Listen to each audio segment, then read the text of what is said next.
আসসালামু আলাইকুম রহমতুল্লাহ। Welcome to Ruhani's accounting. আজকে আমি উচ্চ মাধ্যমিক হিসাব বিজ্ঞান প্রথম পত্রের অষ্টম অধ্যায় দৃশ্যমান ও অদৃশ্যমান সম্পত্তির হিসাব রক্ষণ এই অধ্যায়ের লেকচার 3 আলোচনা করব। লেকচার 3-তে আমরা কি শিখবো? আমরা অলরেডি দুইটা লেকচারে চারটা নিয়ম, 3 থেকে 4টা নিয়ম, এই সরলরৈখিক বা স্থির কিস্তি জের পদ্ধতি, এরপরে ছিল হচ্ছে উৎপাদন একক পদ্ধতি, যান্ত্রিক ঘন্টাহার পদ্ধতি, বর্ষ সংখ্যার সমষ্টি পদ্ধতি, এগুলো শেষ হয়ে গেছে। শুধুমাত্র আমাদের বাকি আছে ক্রমহ্রাসমান জের পদ্ধতি। এই লেকচারে আমি ক্রমহ্রাসমান জের পদ্ধতি নিয়ে আলোচনা করব।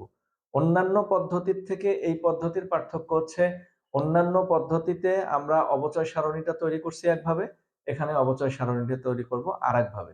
আর অন্যান্য পদ্ধতিতে আমরা যে কাজটা করছি, ভগ্নাবশেষ মূল্য থাকলে আমরা বাদ দিতাম, ভগ্নাবশেষ মূল্য থাকলে বাদ দিতাম, কিন্তু এখানে থাকলেও বাদ দেওয়া যাবে না। ক্লিয়ার? আরেকটা পার্থক্য হচ্ছে যে অন্যান্য পদ্ধতিতে অবচয়ের হার দেয়া থাকলেও সমস্যা ছিল না, না থাকলেও সমস্যা ছিল না, বাধ্যতামূলক নয়। কিন্তু এই পদ্ধতিতে প্রথম ও প্রধান সমস্যা হচ্ছে, যদি অবচয়ের হার দেয়া না থাকে আমাদেরকে মাস্ট অবচয়ের হার নির্ণয় করে নিতে হবে। এবং এটা এমসিকিউ আসে, কোন পদ্ধতিতে অবচয়ের হার জানা বাধ্যতামূলক?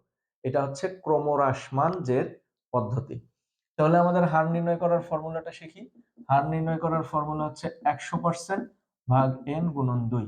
ধরে নিলাম কোনো একটা অঙ্কের আয়ুষ্কাল দেয়া আছে 10 বছর, তার মানে এটা হবে 20%।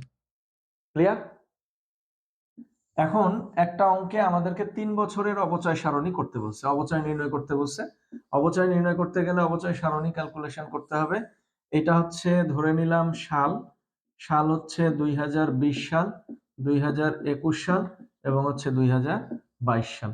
প্রারম্ভিক মূল্য, প্রারম্ভিক মূল্য ধরে নিলাম 1 লক্ষ টাকা দেয়া ছিল এবং ভগ্নাবশেষ মূল্য দেয়া আছে 10,000 অঙ্কে। 1 লক্ষ প্রারম্ভিক মূল্য এবং ভগ্নাবশেষ মূল্য দেওয়া আছে 10,000। এই 10,000 থাকলেও কাজ হবে না, এইখানে হবে 1 লক্ষ টাকা। এবং একটু মনে করার চেষ্টা করো যে প্রত্যেকটা নিয়মেই কিন্তু এই প্রারম্ভিক মূল্য এটা কিন্তু সেম ছিল, এই নিয়মটাতে এটা সেম হবে না, কারণ এই নিয়মে ভগ্নাবশেষ মূল্য বিবেচনা করা হয় না। দ্যাট মিনস থাকলেও বাদ যাবে না, এবং আমরা কিন্তু বাদ দেই নাই। আমরা ধরে নিছি মেশিনটার মূল্য 1 লাখ টাকা এবং ভগ্নাবশেষ মূল্য বা স্যালভেজ ভ্যালু 10,000। এটা কিন্তু আমরা কাজ করি নাই, এই 1 লক্ষ টাকাই নিয়ে আসছি। এবং এই পদ্ধতিতে অবচয় ধরা হয় বই মূল্যের উপর বা সমাপনী মূল্যের উপর। তাহলে এখন আমরা যেটা করব, এটা হচ্ছে অবচয়, অবচয় নির্ণয় করব। অবচয় হচ্ছে 20%। অন্যান্য সকল পদ্ধতিতে পুঞ্জীভূত অবচয়টা আমরা এই অবচয়ের পরে দিতাম আর সমাপনী মূল্য দিতাম শেষে। আর এই অঙ্কে এই ক্রমহ্রাসমান জের পদ্ধতিতে সমাপনী মূল্যটা দেব আমরা পুঞ্জীভূত অবচয়ের আগে। তাহলে 1 লক্ষ টাকার 20% কত হচ্ছে? 20,000। 1 লাখ থেকে 20,000 বাদ দিলে হচ্ছে 80,000। এটাই সমাপনী মূল্য বা বই মূল্য। এই 80,000 এখানে আসবে, 80,000-এর 20% হবে 16,000। এটা যদি আমরা বাদ দেই তাহলে পাবো হচ্ছে 64,000। এই 64,000 এখানে আসবে, 64,000-এর 20% হবে 12,800। এটা সম্ভবত 51,200 টাকা আসবে। একটু ক্যালকুলেশন করে দেখি। 64,000 এর হচ্ছে 20%, 12,800। 64,000 বিয়োগ 12,800, 51,200 টাকা।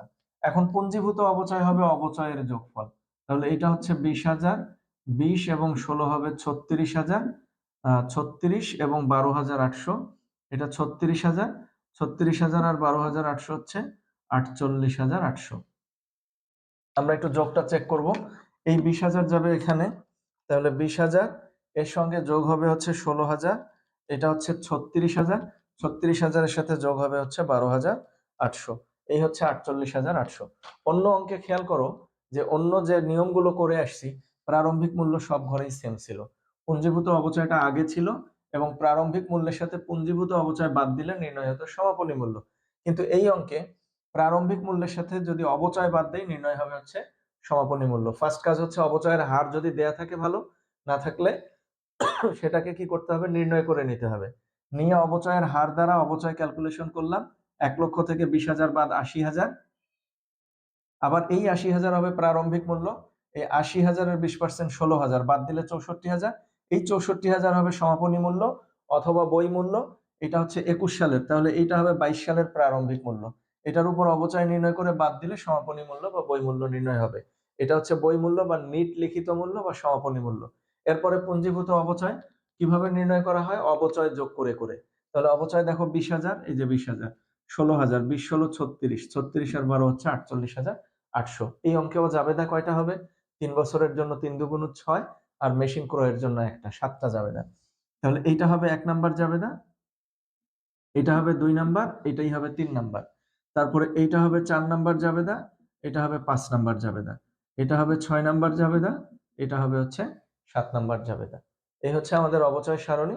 দেন আমরা তো খতিয়ান পারি। তাহলে প্রথম জাবেদাটা কি হবে? মেশিন, নগদান বা ব্যাংক 1 লক্ষ টাকা। এটা হবে জানুয়ারির 1 তারিখ। এবার ডিসেম্বর 31 মানে ওই হিসাবকালের সমাপনী তারিখ। অবচয় পুঞ্জীভূত অবচয় 20,000। দেন হচ্ছে আয় সারাংশ বা আয় বিবরণী ডেবিট, অবচয় হিসাব ক্রেডিট 20,000। এটা হবে অবচয় পুঞ্জীভূত অবচয় ডিসেম্বর 31 16,000। আবার ডিসেম্বর 31 আয় সারাংশ এবং হচ্ছে অবচয় 16,000। আবার পরের সারা ডিসেম্বর 31 অবচয় পুঞ্জীভূত অবচয় 12,800। আবার ডিসেম্বর 31 আয় সারাংশ বা আয় বিবরণী ডেবিট, অবচয় হচ্ছে ক্রেডিট 12,800। এরপরে আমাদের কাছে কি নির্ণয় করতে বলতে পারে? খতিয়ান। কার কার খতিয়ান? অবচয়ের খতিয়ান, পুঞ্জীভূত অবচয় হিসাবের খতিয়ান এবং হচ্ছে মেশিন বা যন্ত্রপাতি হিসাবের খতিয়ান। এখন আমি যে এই 3টা লেকচারে যতগুলো নিয়ম করাই দিলাম প্রত্যেকটাতেই কিন্তু মেশিন ক্রয় ধরে নিয়েছি। এখন তার মানে এই না তোমাদের পরীক্ষাতে মেশিন ক্রয় দিয়েই আসবে, অন্য কিছু ক্রয় হতে পারে।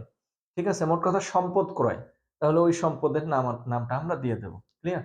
আর খতিয়ানটা ভালোভাবে পারার জন্য অবশ্যই এই চ্যাপ্টারের ফার্স্ট লেকচারটা বারবার দেখে নিবা, তাহলে খতিয়ান হয়ে যাবে। Best of luck. আজকে এই পর্যন্তই। আল্লাহ হাফেজ। আসসালামু আলাইকুম আ রহমতুল্লাহ।